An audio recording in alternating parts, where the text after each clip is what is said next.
we can go right ahead into the second segment and talk about LeBron going up against Steph.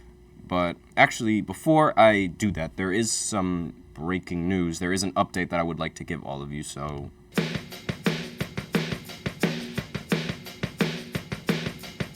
So basically, okay, the audio will stop. Thank you. So basically, the Karl Anthony Towns, as we know, he's down with an injury, and I said I wasn't sure whether or not he would be healthy in time to make the playoffs. But now there is a new report from ESPN saying that there is a possibility that Karl Anthony Towns could actually get back on the court before the playoffs even start. He recently participated in a scrimmage with the Timberwolves and was seen on the court. He was, and the feeling around it was that they're very optimistic about him returning into the starting lineup. So this is huge for Minnesota. They were missing that key piece, and I think that if they went into the playoffs without Karl Anthony Towns, they would have definitely struggled. So the fact that they are going to have him healthy along with Anthony Edwards is a very, very good sign for this Minnesota team, especially after coming off of the win that they did. So that's just a little update that I wanted to give, on the injury status of Karl Anthony Towns. So let's go right ahead into this Lakers matchup and Golden State Warriors matchup where they played against each other. Again, it was LeBron versus Steph. This rivalry that's been going on for the longest time since 2015. It's been going on since they first met in the finals, and they met 4 straight years in a row. It's like there's no better headline than LeBron versus Steph. 2 of the best players in the game, 2 of some of the oldest players in the game as well, still going at it against each other. It always brings a lot of views, especially with the game being in LA. So the story of the game can be summed up as such. Steph Curry's teammates were hitting shots, LeBron's teammates weren't. And that usually, that seems to be the common theme between a lot of their matchups, because Steph Curry and LeBron, when you look at their stats side by side, LeBron brutally outplayed Steph in this game. But because Steph Curry had actual teammates that shot the ball and hit shots this game, it just became impossible for the Lakers to end up winning because of the performance that they had. They ended up making 26 threes, which is tied 3rd for their franchise best, and is just 3 off of the most threes that a team made in an NBA game. So it took this ridiculous, historic performance for the Golden State Warriors to be able to knock off the Lakers in this game. And the Lakers, they also didn't have Anthony Davis. So that was literally just the whole story of the game. Steph Curry's teammates were hitting shots, LeBron's teammates weren't. And this is just the theme. This is just expected when you're LeBron. Because when you look at the box scores, LeBron ended the game with he ended the game with 33 points, 7 rebounds, and 11 assists. And let's see what he shot. He shot 14 of 22 from the field, but that wasn't enough to beat Golden State, because Golden State shot 26 of 41 from 3, 63% from 3. And when a team shoots that good from the three-point line, it's very, very difficult to beat, especially when your team is shooting 34% from the three-point line and only made 12 threes. It was a very, very bad night for the Lakers and their teammate and the teammates and everyone except LeBron, because again, this happens every single time. Looking at the rest of the box scores, Austin Reeves ended the game with 22 points.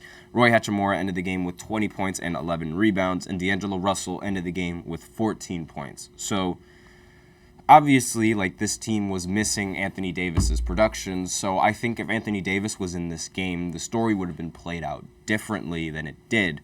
And on the Warriors side, Klay Thompson ended up showing up in this game. He was in the starting lineup, and he ended the game with 27 points. Steph Curry ended the game with 23 points. Draymond Green ended with 15 points and 10 assists. Andrew Wiggins ended with 17 points. Chris Paul ended with 11. And that was basically all for the Warriors in terms of scoring. Everyone hit a three-pointer in this game, aside from the players that don't shoot threes, obviously. And it was overall just a dominant performance from this Warriors team. Steph Curry did not miss a single three. He only took 9 shots in this game. So the fact that he only took 9 shots and the Warriors, they were able to win by 14 points, it really shows like just how much better the roster is compared to the Lakers roster, especially since, Anthony Davis was out in this game. Now, Klay Thompson, 10 for 16 from the field, 5 of 10 from 3, so he had the shot. He had his shot in this game. And when the Warriors play like this, they're very, very difficult to beat, and they've, for the last few years, it seems like they would always play like this, and Steph Curry would always get bailed out by his teammates just being that much better. So it's really just like a battle between like the teammates when going up against when it's LeBron and Steph Curry. That's sort of been how it was when LeBron played him in 2015, when LeBron played him in 2017, and when LeBron played him in 2018. It was just Steph Curry, he was having the production, so was LeBron, but the biggest difference was that Steph Curry's teammates were hitting their shots and LeBron's teammates weren't. And going into the play-in, because these are the two teams that are expected to play against each other in the first round of the play-in yet again.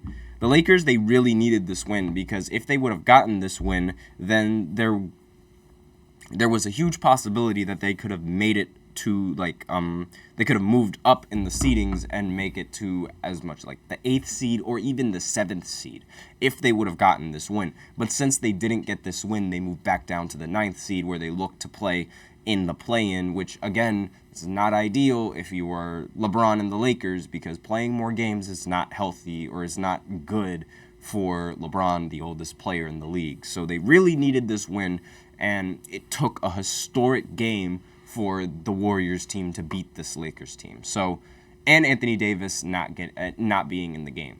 So, with that in mind, I don't think when they're going to play against each other in the play-in, if that does happen, I don't think the Lakers are going to be on the losing end. Simply because, again, historic performance. They tied their third in the franchise record for most threes hit in a game. That is very, very rare, and that's probably not going to happen to them again, especially in the play-in. And it took that kind of performance. Just for them to even beat the Lakers, on top of the fact that the Lakers didn't have Anthony Davis. And I think that really hurt the Lakers, not having Anthony Davis. He's a lot more valuable this year than he was in other previous years, where it seems like it's LeBron doing everything. It does seem like LeBron's doing everything in this game, but without Anthony Davis, there was really nothing that they could have done. And going into the play-in, I don't really see the Lakers struggling to beat this Warriors team if they're fully healthy, because again, this is one of those performances where it's once in a blue moon, I guess you could say, where it's it's really not going to happen that often. Draymond Green shot 5 of 7 from 3. That alone should tell you that this type of performance is probably not going to happen again. And again, that was the main story with this Lakers matchup going up against the Warriors. LeBron was hitting shots, but his teammates weren't, and Steph Curry's teammates were all hitting shots. And I don't know why they this always happens when they go up against. I don't know why this always happens when they match up against each other. And it's LeBron does everything in his power to try and win the game, but his teammates just hold him back, and it's really, really annoying. Especially being a LeBron fan, it's really annoying, because it's then this allows Steph Curry to be put in arguments of being better than LeBron, when he is clearly not better than LeBron, no matter how badly his fans want him to be. And it's it shows that Steph Curry, he really needs that help in order to do something in the postseason. I don't want to say that he wasn't responsible for the success of the Warriors, but a lot of the times, whenever the Warriors end up winning, the team is very good and is very well-rounded around Steph Curry. And then when LeBron does it, it's usually just LeBron most of the time. And that might just be, you might think that's biased, but in reality, it's really not, because when you look at 2015, it was literally just LeBron and the rest of the roster without Kyrie Irving and without Kevin Love. And the rest of the Warriors, they had Klay Thompson, Draymond Green, Andre Iguodala, Sean Livingston, all of the Harrison Barnes, all of those players that were on the roster that just kept contributing as like the Cavs and the rest of the teammates, they weren't able to contribute. And Steph Curry, he played very well, but he also had ridiculous help. He didn't play as well as LeBron did in that series. Then 2016, when when all of the rosters were healthy, the Cavs ended up beating the same team, and then that team recruited Kevin Durant, a player that could hit ridiculous shots as well, and the team just was unbeatable with Steph Curry. And even afterwards, when the Warriors won the championship with Curry being the Finals MVP against the Boston Celtics, that team was still really, really good, having Jordan Poole coming off of the bench, and this was when Jordan Poole was playing his best basketball, averaging around 25, 30 points per game, coming off of the bench in the biggest stage. So, and on top of that, with Draymond Green, Klay Thompson, and also Andrew Wiggins, who also provided a lot of production for the Warriors team. And it's all of that help taken into account that just makes the Warriors that much successful, and it just alleviates the pressure off of Steph Curry. And it gets really annoying how it always happens against LeBron. It gets really annoying. But that's basically like it for this segment and the matchups. I think the Lakers are going to be fine in the play-in against Golden State. I don't see them losing to Golden State in the play-in. And for the Warriors, it looks like they're going to have to win out in the play-in in order to even make the playoffs, and I don't really see that happening if the Lakers are going to be their opponent. But with that, we are out of time for this second segment, So now I'm going to go into the third segment where I give a recap of all of the NBA games that went down last night. So I will be right back after this short break. Looking for your daily fix of sports talk without having to pay for it? GSMC Sports Network is available on YouTube. Just search GSMC Sports Network. Get your fix of daily sports talk shows on YouTube, absolutely free. NFL, college football, NBA, MLB, MMA, UFC, fantasy football, and so much more. GSMC Sports Network has shows running all day long, with new sports shows starting every 2 hours. Just like on your favorite cable sports channel, except GSMC Sports Network is absolutely free. Just search GSMC Sports Network on YouTube to catch one of your new favorite shows, like the GSMC College Football Podcast, Chip Shot Football Podcast, Hoops and Heels Women's Sports Podcast, GSMC Basketball Podcast, and so many more.